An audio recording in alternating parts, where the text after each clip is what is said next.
Muy bien. Así dice el versículo. Muy bien. El Mm. Señor mismo les dará la señal. Miren, la Virgen concebirá un niño, dará a luz un hijo y lo llamarán Emmanuel. Que significa Dios está con nosotros. Amén. Isaías, claro, Isaías 7:14, ¿no? La profecía sobre el nacimiento del Señor.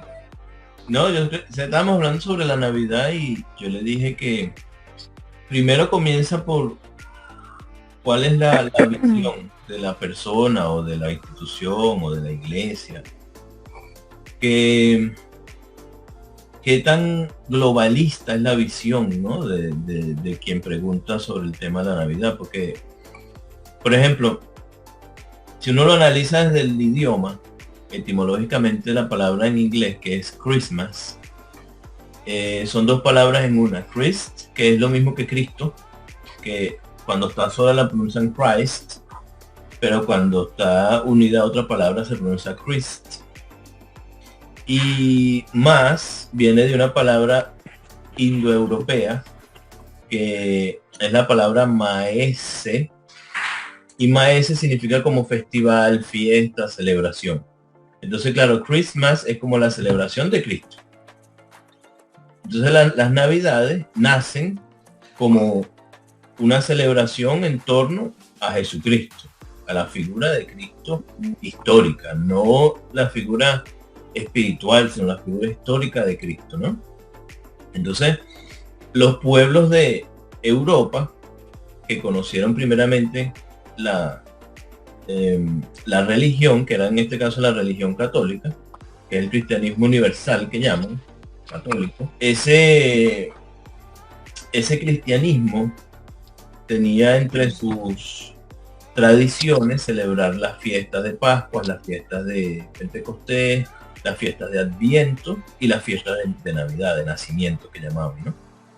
Entonces, en esa fiesta de nacimiento aquí en Europa, cada pueblo la fue celebrando de una manera diferente.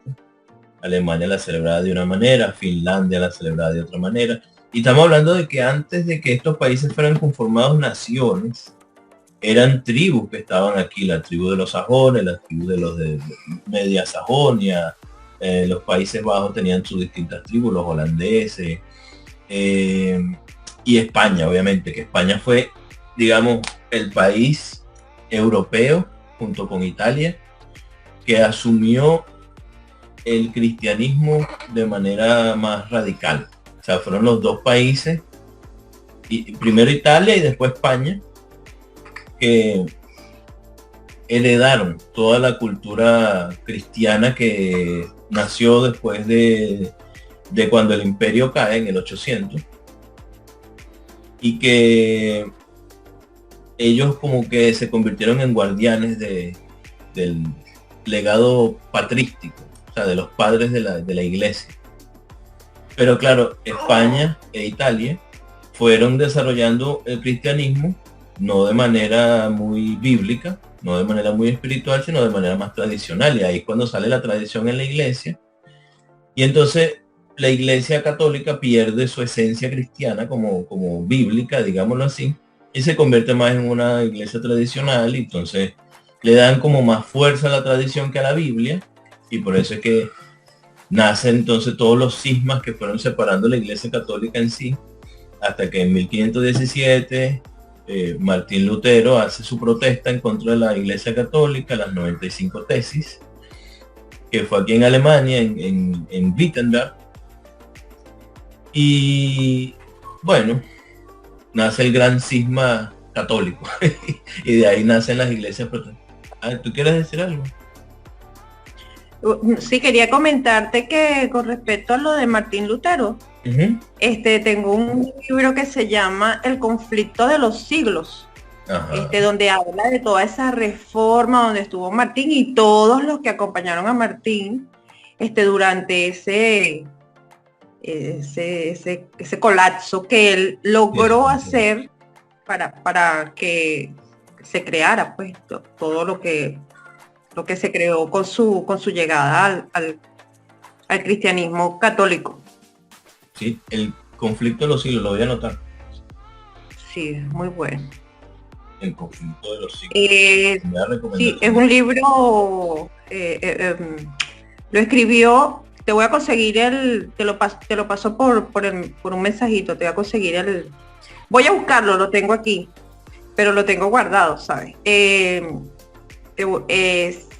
lo escribió una persona, son cristianos, pero estos cristianos... Adventistas, exactamente. Ahí lo estoy viendo. Pero tiene muy buena la historia, es muy buena la historia. Sí, bueno, es que claro, obviamente Ellen White, que fue la que escribió eso, ella antes de ser adventista, o sea, ella fue como que la propiciadora de esa denominación. Pues ellos fueron antes cristianos, protestantes. Sí. Ah, bueno, y entonces lo que yo le estaba explicando a Eli era que con el gran cisma 1517, cuando Martín Lutero protesta en contra de la Iglesia Católica, se crea una nueva iglesia, que era la Iglesia Reformada. Entonces, claro, mucha gente trata de entender eso desde el punto de vista cultural, pero para entenderlo culturalmente hay que entender el idioma, porque mucho tiene que ver con el idioma. Yo mismo no lo entendía, hay cosas que yo las estoy entendiendo ahora después que me vi en la obligación de aprender el idioma de aquí.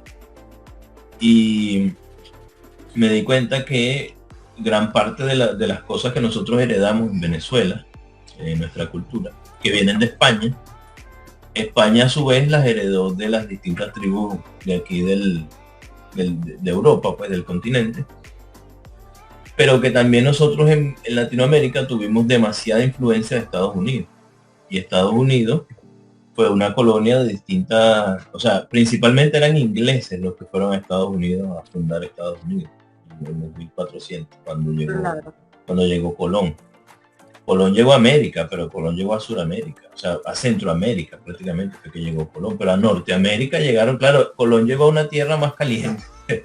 A Norteamérica, que es más frío, llegaron los que estaban acostumbrados al frío, los finlandeses, holandeses, los que vivían al norte de Europa.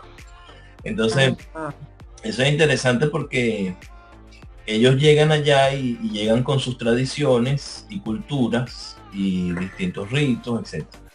Entre los cuales estaba hay una tradición que llaman Saturnalia. Saturnalia era una celebración en torno a lo que llaman el solsticio de invierno. Que sabes que el invierno tiene noches cada vez más largas. O sea, tenemos verano, entonces el clima comienza a cambiar, entonces caen lluvias, después frío, hasta que ya llega la nieve. Y cuando llega la nieve, las noches comienzan a ser más largas. O sea, primero comienza la noche a las 8, después a las 7, a las 6, a las 5, hasta que a las 4 de la tarde ya es de noche. Y a veces son las 9 de la mañana y todavía está de noche, parece madrugada. Entonces son noches larguísimas, noches que son súper largas. Y hay una noche en el año que es la más larga de todas, que puede durar desde las 4 de la tarde hasta las 10 de la mañana del día siguiente. O sea, es la noche más larga.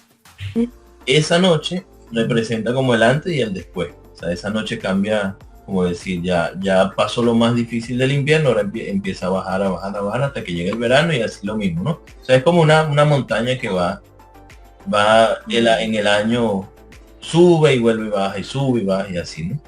O sea, en la punta está la noche más larga y abajo está el día más largo. Aquí nosotros lo hemos vivido. El día más largo inicia que como a las 4 de la mañana, ¿no? Más o menos. Y son las 11 de la noche y hay sol.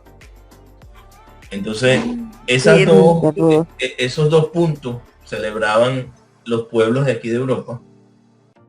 Celebraban el solsticio de verano y el solsticio de invierno. O sea, que eran los dos puntos máximos, ¿no? Del tiempo. La noche más larga y el día más largo. Y ellos, de hecho, en Alemania todavía lo siguen llamando como la noche triste, o la noche más larga, o la noche larga. Cuando uno traduce la palabra Navidad en alemán, Weihnachten, cuando dice Weinen, por ejemplo, Weinen es como llorar, entristecerse. Y Weihnachten es como la noche más triste, la noche así. Claro, los alemanes son dramáticos, en general, los alemanes son muy... Y esa noche triste ellos dicen que es triste, o sea, que es feliz por un lado, porque nació El Salvador. Pero es triste porque ellos piensan que El Salvador murió de manera injusta en una cruz cuando él nunca fue pecador y murió pagando los pecados de otros. Entonces, los alemanes dicen, nos da alegría saber que el Señor nos salvó, pero también nos da tristeza saber que hemos sido como humanos, como raza, ¿no? Tan desobedientes a Dios que Él tuvo que hacer ese sacrificio para que podamos ser salvos.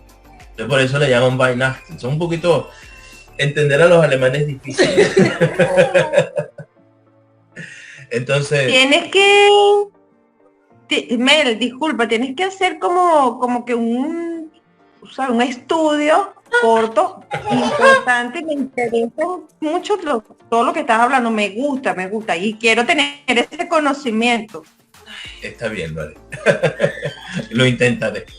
Pero bueno, lo cierto es que la Navidad entonces se convierte por esta fecha, la celebración de la Navidad se convierte en algo muy polémico. Y que estamos hablando que desde la palabra Navidad no tiene tanto sentido como de Christmas. Ah, claro, porque cuando lo traducen al latín, lo que más, o sea, el concepto más cercano que encuentran a Christmas es Navidad, nativitas en latino. Pero entonces esa nativitas es para nosotros en español natividad, que tiene que ver con alumbramiento, con nacimiento. Pero alumbrar de dar a luz. Por eso que dicen que la mujer dio a luz, la mujer da a luz. Dará a luz la Virgen a un niño. Claro, dará a luz por el concepto de luz, porque Cristo es la luz. La luz que viene a iluminar a este mundo de tinieblas. Entonces, claro, tiene un concepto, pero si uno trata de entender la celebración navideña como algo relacionado con Cristo, no hay una relación tan directa en el nombre. O sea, Navidad, ¿qué me dice de Cristo? O sea, estoy celebrando un nacimiento, pero ¿nacimiento de qué? Puede ser nacimiento de otra persona, ¿verdad? No necesariamente tiene que ser de Cristo, porque no. Entonces, ahí comienzan los argumentos de las iglesias. Cristo no nació el 25 de diciembre. Entonces, es verdad, pero nadie sabe cuándo nació el Señor. O sea, no saben si fue en diciembre, en enero, o en marzo, no saben simplemente. No saben, pueden saber cuándo nació el Señor, porque eso no está registrado en la Biblia, no dice. Claro, la Biblia da algunos indicios de más o menos cómo eran las condiciones cuando nació, que habían pastores, la fiesta de los tabernáculos, y eso se celebraba en más o menos tales fechas. Y siempre van a dar argumentos en favor y en contra. Pero por esta fecha se convierte en algo tan polémico que la mayoría son en contra. Muchas iglesias, sobre todo iglesias que no tienen una visión tan globalista, dan muchos argumentos en contra. La Navidad no es de Dios, la Navidad es pecaminosa, es satánica, en fin. Pero uno de los argumentos de donde se agarran más fuerte es que digan, la Biblia no habla de Navidad. Bueno, la Biblia en sí tampoco habla, por ejemplo, de cosas como la danza, o como la comida, o no sé, las primicias. O sea, hay muchas fiestas que se celebran que no realmente están en la Biblia. El culto en la Biblia no es como el culto que nosotros conocemos hoy en día, donde primero hay una adoración y palabras. Ese culto no es lo que hacían los primeros cristianos, que estaban perseguidos y que estaban escondidos. O sea, los primeros cristianos no cantaban con guitarras, no cantaban con baterías, no utilizaban instrumentos, no había energía, no había un retroproyector de esto, no había nada. O sea, el culto en sí era muy, muy diferente. Entonces, las Navidades se convierten en algo polémico porque logran dividir en dos dentro mismo del pueblo cristiano. Los pro Navidad y los anti Navidad. y en el medio quedan todos los que dicen, ¿yo qué hago? ¿Yo qué hago? Estoy aquí. Pues entonces, ¿a qué grupo viene este otro personaje que es el Santa Claus, el Papá Noel, el San Nicolás. Entonces el San Nicolás tiene otra historia también larguísima, también está relacionada con la Iglesia Católica y con el San Nicolás de Bari, que era un personaje turco, tipo millonario, que ayudaba a los niños, ayudaba a los pobres, o sea, era una buena persona. Pero como todo lo que sucede, en Venezuela, por ejemplo, tenemos un caso bien famoso, que es el caso de José Gregorio Hernández, que era un médico, que ayudaba a la gente, que era muy buena gente. Entonces, cuando muere, entonces lo canonizan. Este es Dios. Lo canonizan. Entonces, lo mismo pasó en cierto modo con San Nicolás. Pero claro, San Nicolás, a lo que yo le explicaba a Eli, ahí se reúne, la Navidad reúne tres elementos. Reúne la política, por un lado. Reúne el comercio, o sea, el capitalismo, la economía, por el otro. Y la religión, la espiritualidad por el otro. Tres elementos. Economía, política y religión. Y son tres elementos que pueden llegar a unir o a desunir naciones enteras.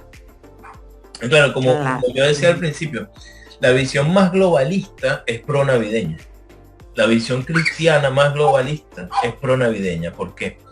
Porque la Navidad se celebra en países libres. La Navidad no se celebra en países musulmanes, por ejemplo. Los musulmanes no celebran la Navidad. Para ellos no es como para las iglesias ortodoxas que dicen, eso es malo, no lo celebres. No, para ellos es yo te mato si tú estás celebrando a Cristo aquí. Así sea.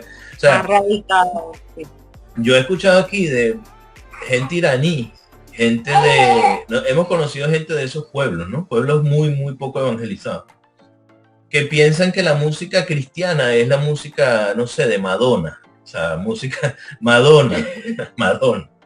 No es, porque para ellos todo lo que viene de Occidente, Estados Unidos y los países latinoamericanos y todo lo que es el continente europeo, que es Occidente, representa entonces ¿cómo? Está contaminado, todo lo que viene de allá es contaminación. Es contaminado porque es cristiano.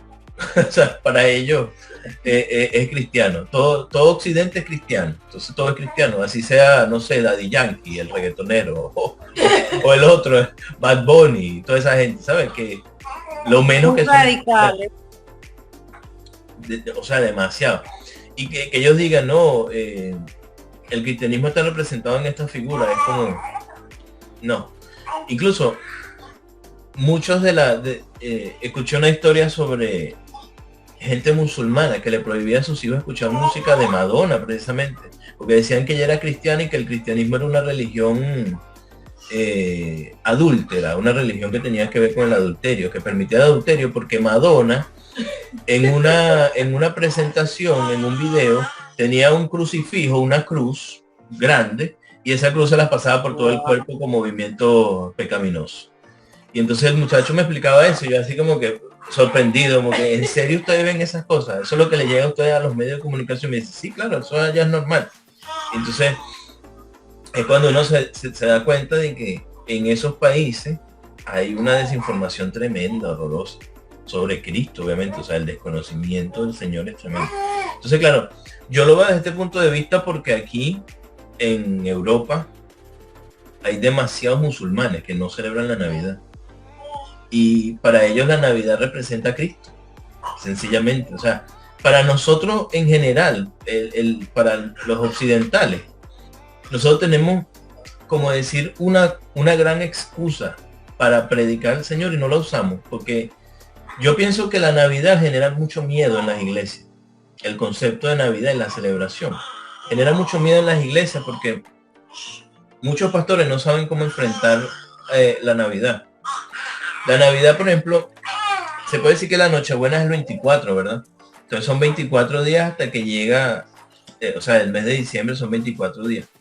Si tú lees el libro de Lucas, el Evangelio de Lucas, los primeros 24 capítulos lo puedes tomar para un capítulo por día.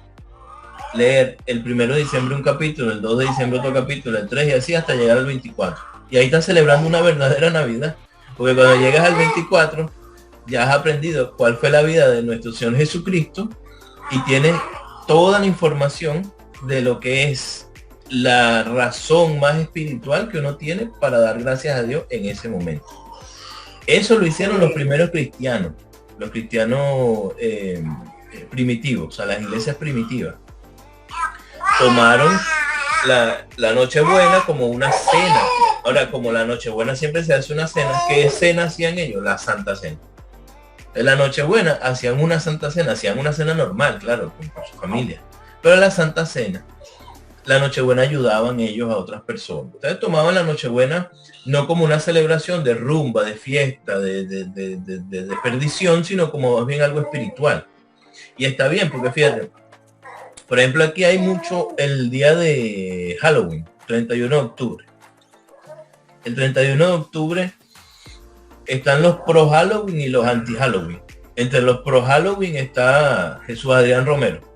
Entre los anti Halloween hay muchísimos otros. La mayoría son anti Halloween. Pero fíjate, si yo quisiera darle un sentido espiritual a la Navidad, es muy sencillo. Te di, por ejemplo, un motivo. Agarras el libro de Lucas, 24 capítulos, lo lees del 1 de diciembre al 24 de diciembre, ya le has dado una razón de ser, un motivo de ser a esa fecha. Pero el 31 de octubre, los cristianos dicen, no, pero es que el día de Halloween, muchos cristianos dicen, no, lo que pasa es que se celebra... ¿Qué pasa, bebé? Se celebra, hay dos fiestas importantes que nos hablan de muertos, de cuestiones con muertos. Y una es la 10ª plaga en Egipto, cuando murieron los primogénitos. Que solamente se salvaron los primogénitos de los hijos de los hebreos que estaban marcados en la puerta con la sangre del cordero, ¿no? Entonces hace referencia, por ejemplo, a eso.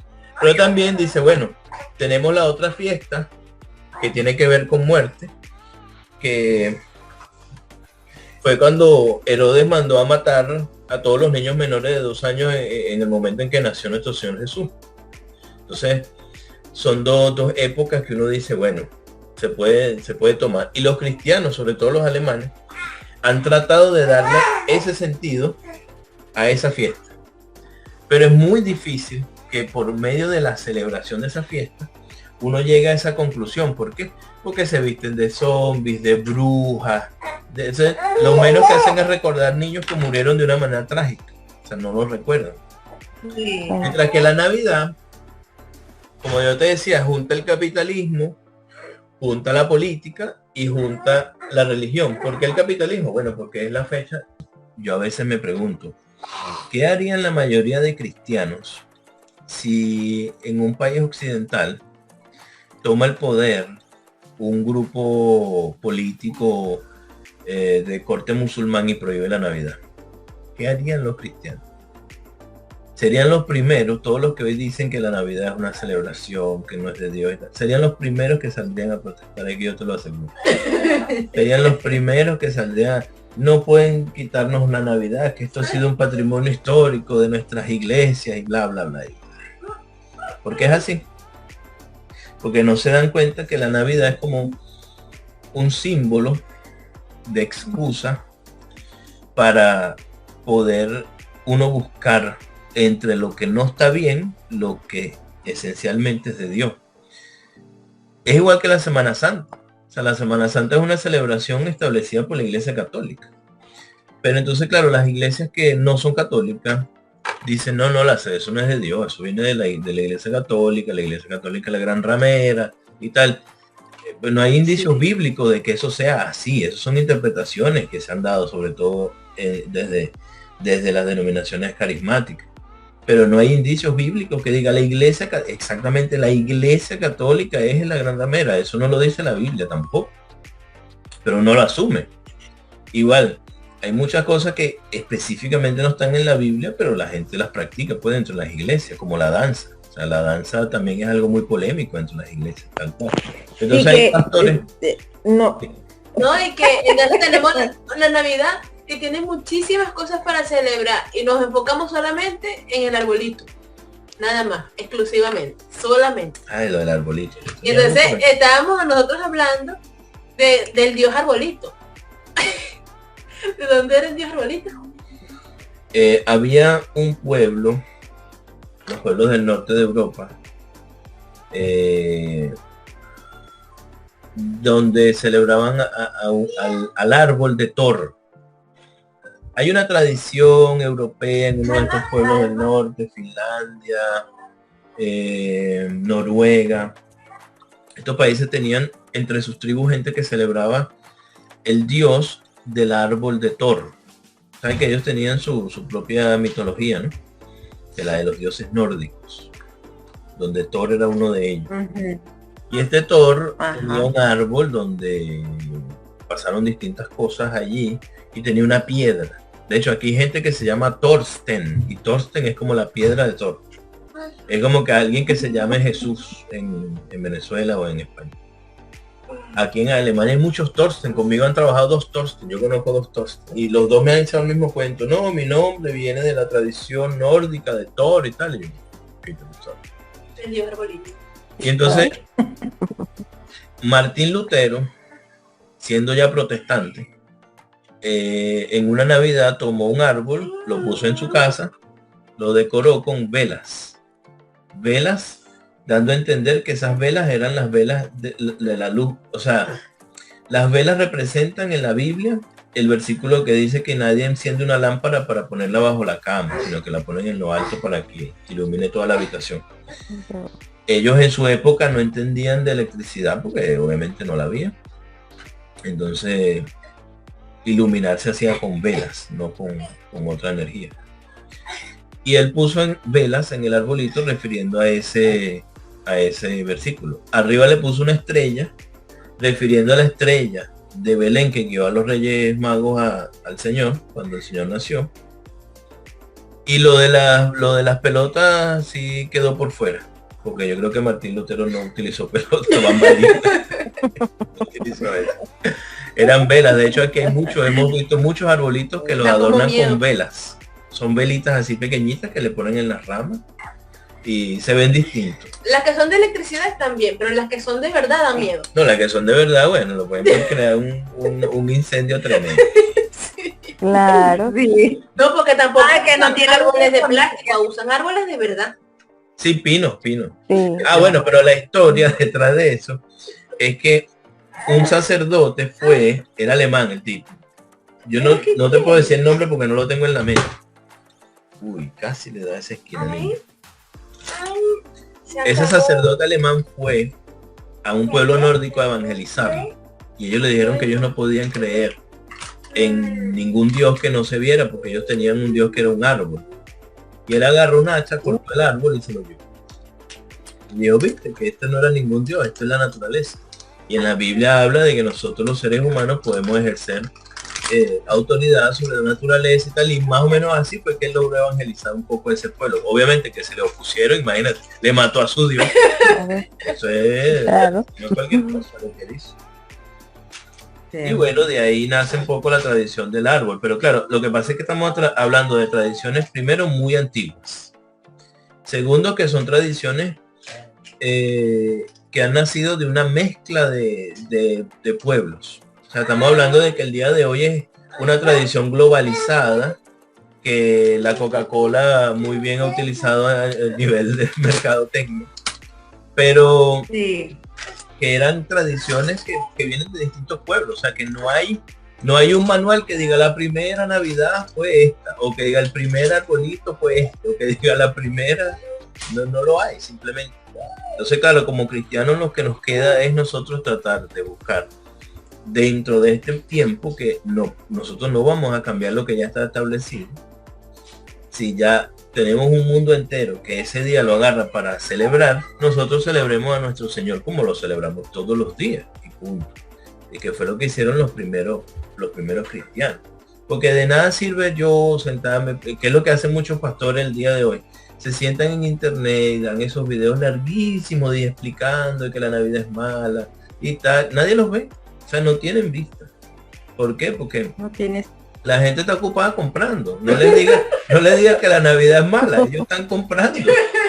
Los mismos cristianos en Estados Unidos. Ahorita salió un video, yo lo vi el jueves. Lo vi en Biblia Libre. Un video de una iglesia bautista que hizo un espectáculo grandísimo. Todo el pueblo vino a la iglesia. Porque ellos del cielo de la iglesia abrieron, hay como una puerta en el cielo, en el techo de la iglesia, y por ahí entró Santa Claus, imagínate.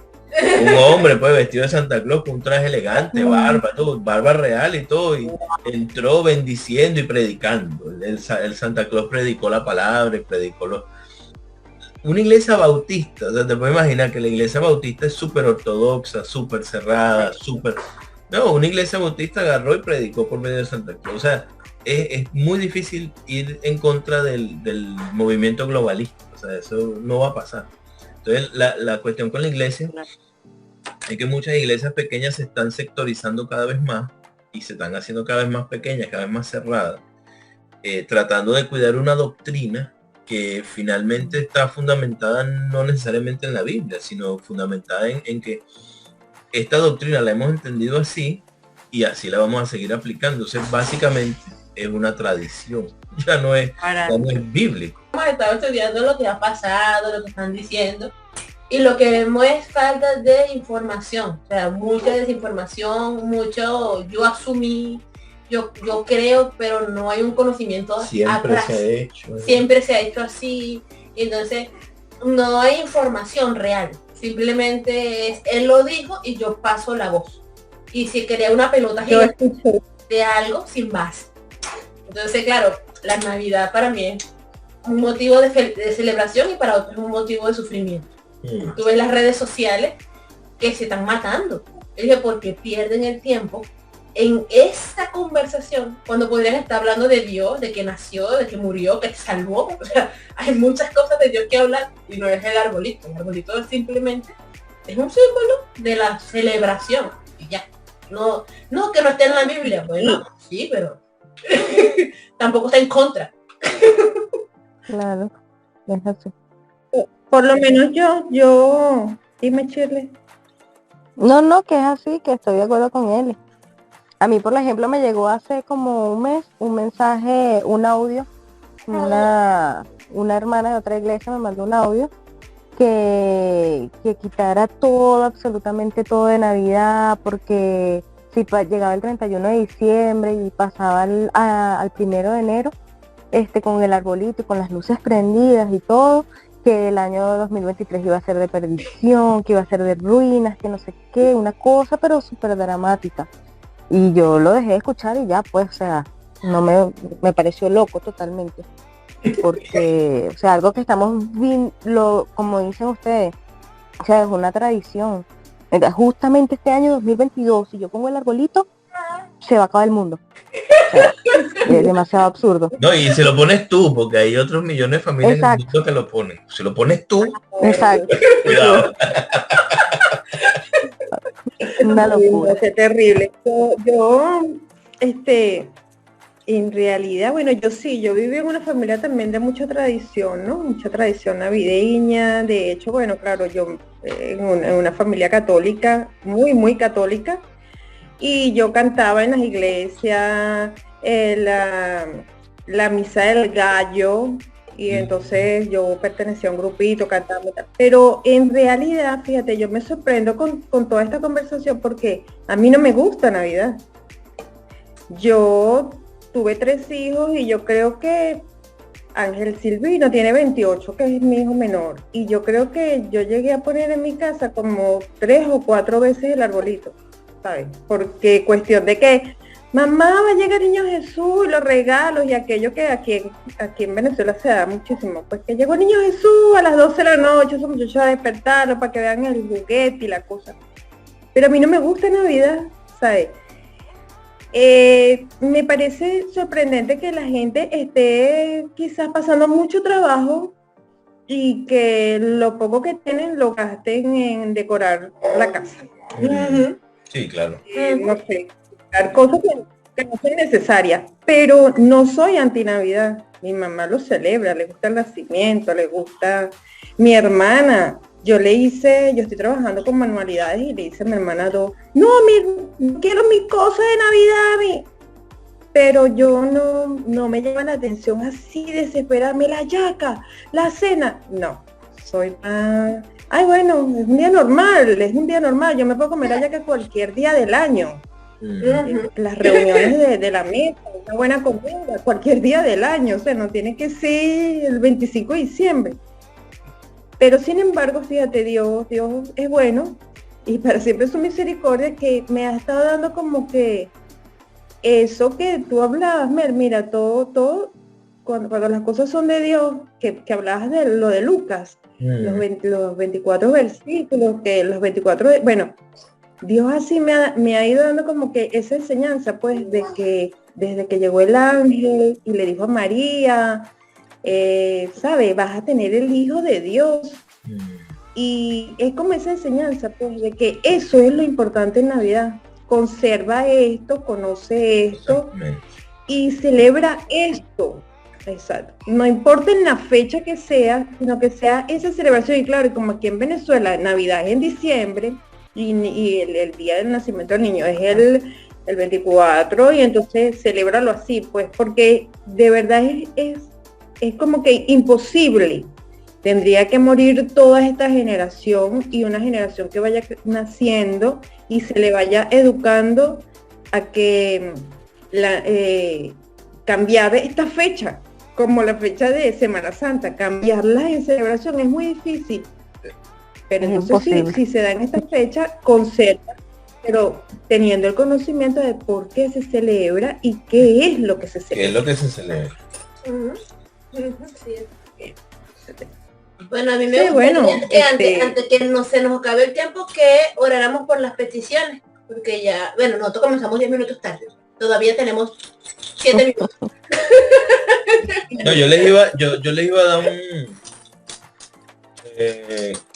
un resumen de lo que hablamos. Está aquí, sí, aquí. Quizás esto yo se lo puedo pasar después de este artículo. Excelente. Quiero. Sí, esta es una página que se llama Pentecostalismo Clásico, Máximo. Pentecostalismo Máximo. Y ellos hacen muchas publicaciones. Yo lo he estado siguiendo a ellos unos meses, y ellos ya el 29 de noviembre comenzaron a hacer las primeras publicaciones. Porque oficialmente el 29 de noviembre es la fecha donde comienza supuestamente la Navidad en estos países. Entonces, ellos dan 8 razones que la gente utiliza, sobre todo las iglesias, para ir en contra de la Navidad. Los 8 puntos antinavideños. Él dice el punto número 1, porque la palabra Navidad no existe en la Biblia. Este lo argumentó y dijo, bueno, Navidad viene de nacimiento y tal, y sí existe, pero no como una fiesta ordenada por el Señor. Después la segunda, Dios no cumple años, porque Dios no tiene un principio ni un fin. O sea, Dios es eterno, Dios no cumple años. Después dice, número 3, no hay un mandato para celebrar Navidad, o sea, no hay una fiesta establecida, como si hubo fiesta de Pascua y Pentecostés y todo eso, pero no hay una fiesta específica que sea la fiesta del nacimiento del Señor Jesucristo, o sea, no hay una fiesta de Navidad. Luego, no hay historias de que los apóstoles celebraran Navidad, o sea, ni Pedro, ni Pablo, ninguno de ellos. Lo es porque las Navidades nacen de fiestas paganas. Ese es el número 5. Número 6, porque la Navidad, la historia dice que es de una deidad babilónica. Después, número 7, porque fue un dios llamado Tammuz que nació en esa época. Y número 8, porque el árbol navideño se prohíbe explícitamente en la Biblia, ¿verdad? Y él da el punto 9, que dice, todo lo que no está escrito en la Biblia necesariamente no tiene que ser antibíblico. O sea, que el hecho que no esté escrito no hace que algo sea antibíblico. Hay cosas que no están escritas y sin embargo se las hacemos. Entonces, hay un libro sobre el tema este, que se llama La Navidad Oculta. Y el subtítulo de ese libro es La sorprendente verdad detrás del nacimiento de Cristo. Y es un pastor, un teólogo llamado Timothy Keller. Entonces hay que leer ese libro. Y bueno, y los versículos bíblicos, el que leímos de Isaías y Lucas. El libro de Lucas. Libro navideño, el libro de Lucas. Sí. Los 24 primeros capítulos. Sí, bueno, el libro completo. Yo digo los 24 porque llegar del número 1 al número 24 siguiendo un devocional diario en diciembre. Claro. O sea, claro, el 1 de diciembre se lee el primer capítulo, el 2 de diciembre el segundo capítulo, y así hasta llegar al día 24, que el último se lee en la cena, se hace una santa cena, o sea, una celebración bonita. y que va en este mismo ritmo, pero, o sea, como siempre decimos, que estamos viviendo en este mundo, pero no somos de este mundo, somos del reino. Entonces sería eso. No, nada de esto estaba planeado, vale decir. Mi esposa me dijo que tenía una reunión de chicas, pero bueno, me mandó a hablar a mí. Es que no es muy bien. No, pero fue muy y bueno, yo como muy que edificante. sabía, porque sí, al comenzar el grupo yo le dije a Elis, no podemos hacer a sesión de personas, puede ser que llegue un chico, mira, llegó el chico. Es verdad. No, ella me buscó. Sí, no, y con todo ese conocimiento, con toda esa Comparte. esa buena explicación que nos diste sobre la Navidad, el arbolito, hablaste del catolicismo, nos diste una super estrategia de Navidad, de leer el libro de Lucas y nos hablaste de muchas cosas que quizás yo nunca pensé que lo íbamos a hablar. Hablaste hasta del año 1570. Era necesario que estuvieras allí, porque quizás no hubiéramos hablado tan profundamente de la Navidad como lo hemos hecho contigo. Oramos, no peticiones. Peticiones son por la familia. Yo pido, más que por mi familia, pido para que este grupo se mantenga, que podamos de verdad crecer, que se acerque gente que quiera tener conocimiento de muchas cosas, muchas preguntas que a veces no tenemos las respuestas, y que podamos aquí discernir y encontrar una respuesta, sin ponernos, ¿cómo se dice?, intensos, ni querer cambiar lo que es incambiable, porque solo lo cambia Dios. Pero que podamos crecer y que nos fortalezcamos.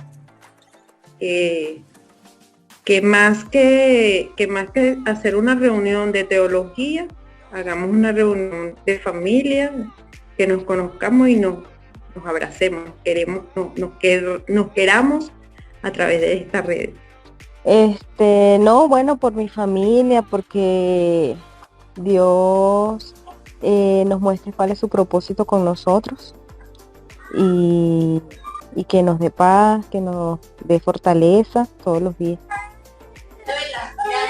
Más de la que nos ha dado hasta ahora.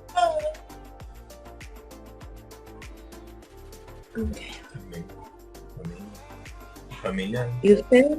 Yo necesito fortaleza, mucha fortaleza. Más energía, más que ella deje de llorar. Exacto, eso que está haciendo. Sobre todo a las 12 de la noche, ¿no? Que deje de hacer eso. Que deje de llorar por la madrugada. Que deje de llorar, que acepte los brazos de otras personas, además de fortaleza. ¿Y qué más? Energía. Ok. Colosenses 1, del 9 al 14. Voy a leer. Dice: por eso, desde el día en que supimos, no hemos dejado de orar por ustedes. Pedimos que Dios les haga conocer plenamente su voluntad con toda sabiduría y comprensión espiritual, para que vivan de manera digna del Señor, agradándole en todo. Esto implica dar fruto en toda buena obra, crecer en el conocimiento de Dios, ser fortalecidos en todo sentido con su glorioso poder. Así perseverarán con paciencia en toda situación, dando gracias con alegría al Padre. Él los ha facultado para participar de la herencia de los santos en el reino de la luz. Él nos libró del dominio de la oscuridad y nos trasladó al reino de su Hijo amado, en quien tenemos redención y perdón de todos nuestros pecados. Amén. Amén. Vamos a orar con esta estructura que nos enseña Colosenses. Son 15 peticiones que hay aquí, 15 peticiones. La primera, que Dios haga que podamos conocer plenamente su voluntad. Que Dios nos dé sabiduría. Que Dios nos dé comprensión espiritual. Que vivamos dignamente como el Señor quiere, o sea, conforme a su voluntad. Que seamos hijos agradables al Señor. Que demos fruto en el Señor. Que crezcamos en el conocimiento de Dios. que su poder fortalezca nuestras vidas en todo. Que podamos perseverar pacientemente en toda situación de vida, en toda situación. Esto es importante, ¿no? Porque hay días difíciles, en toda situación de vida. Que vivamos agradecidos con Dios, que vivamos gozosos en Dios, que podamos participar de su herencia, que es la herencia de los santos, que vivamos redimidos, que comprendamos que somos la luz del mundo y que Dios conceda el perdón a todos nuestros pecados. Amén. Amén. Les di la cita, ¿no? Colosenses 1 del 9 al 14. Uh-huh. Yo a veces tengo en mis notas, ¿ves? Me sale. Yo también tengo, pero tú tienes más. Yo tengo en mis notas siempre algo ahí, cualquier cosa que voy leyendo al día y lo escribo y está allí, pues, pero Elismar dice, ¿de dónde sacaste ese versículo? Y es algo que yo estaba leyendo para mí. Y ella dice, bueno, compártelo. Vamos a orar primero. Comienzo orando y después oran ustedes. Y cierra. ¿Está bien? Señor, gracias por el día de hoy. Gracias, Padre, por la reunión.